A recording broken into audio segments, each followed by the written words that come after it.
Hello everyone, আমি চন্দনা। আশা করছি আপনারা সকলে ভালো আছেন আর আমরাও খুব ভালো আছি। তো আমি এখন বানাবো চিলি চিকেন আর সঙ্গে গরম গরম লুচি।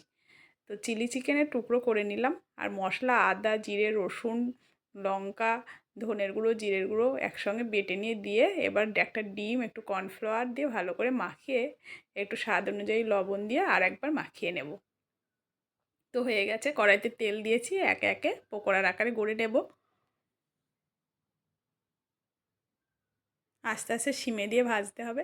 এদিকে ক্যাপসিকাম টমেটো পেঁয়াজের টুকরো করেছি, এই যে আর এক খোলা দিয়ে দিলাম, ওটা ভাজা হয়ে গেছে, এটাও হয়ে গেল।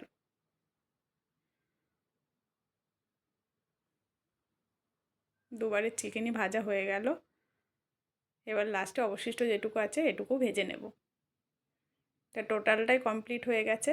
খানিকটা আমরা পকোড়া খেয়ে নিলাম। এবার চলুন চিলি চিকেন বানাই। পেঁয়াজ দিয়ে দিলাম তেলের ওপর। এবার আধ ভাজা হলে ক্যাপসিকামগুলো দিয়ে আর একবার ভেজে নেব। এইবার এই এই মতো অবস্থায় দিয়ে দিলাম টমেটো কুচি। আমি বীজগুলো ছাড়িয়ে নিয়েছি, এইভাবে দিয়ে দেব। এবার একটু ঘোল বানিয়ে নেব, soya sauce chilli sauce green chilli sauce tomato sauce আর অবশিষ্ট যে মশলাটা ছিল ওটা দিয়ে একবার কষিয়ে নিচ্ছি। স্বাদ অনুযায়ী লবণ দিয়ে দিলাম, একটু লঙ্কার গুঁড়ো দিয়ে দিলাম। এবার এই সসের ঘোলটা ঢেলে দিলাম, ভালো করে কষাবো। আমি তো চিলি চিকেনে মানে কোনো রকম জল রাখবো না, এরকম শুকনো শুকনো ড্রাই চিলি চিকেন বানাবো। তো এবার পকোড়াগুলো দিয়ে, পকোড়াগুলো তো সিদ্ধ হয়েই গেছে, জাস্ট একটু সসের সঙ্গে মাখানো। এই যে একটু সাদা তিল ভাজা দিয়ে দিলাম উপর থেকে। তো হয়ে গেল আমার চিলি চিকেন। তা চলুন এবার কড়াইতে একটু তেল দিয়ে দিই।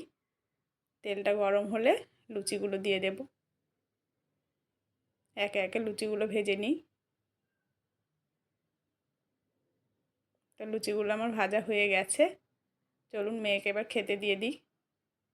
তো রেসিপিটা কেমন হয়েছে অবশ্যই জানাবেন। ভালো লাগলে লাইক শেয়ার কমেন্টস করবেন, এইভাবে আমার পাশে থাকবেন। বাই।